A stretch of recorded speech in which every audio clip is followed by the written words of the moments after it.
नबी अकरम सल्लल्लाहु ताला अलैहि वसल्लम ने फरमाया, मैं अपनी उम्मत के कुछ ऐसे लोगों को जानता हूँ जो क़यामत के दिन तहामा पहाड़ के बराबर नेकियां लेके आएंगे।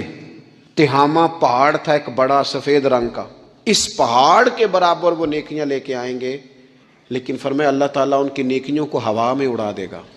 हुज़ूर अलैहिस्सलातु वस्सलाम फरमाने लगे, वो रातों को इबादत भी करते हैं, अल्लाह की बारगाह में भी हाजिर होते हैं, लेकिन फरमाया उन लोगों का मसला ये है, उनका नुकसान ये है, घाटा और ख़सारा ये है कि जब वो अकेले होते हैं तो रब की हुर्मतों को पामाल करते हैं, दीन की हदों को तोड़ते हैं, तन्हाइयों में रब की नाफरमानी करते हैं। नतीजा क्या निकलता है कि वो जो लोगों के बीच नेकियां की होती हैं, नमाजें पढ़ी होती हैं, इबादतें की होती हैं, सदकात की होते हैं, वो भी ज़ाया हो जाते हैं। अगर ये लोग अपनी तन्हाई पाक कर लें तो इनकी बाकी सारी इबादतें भी महफूज हो जाएंगी।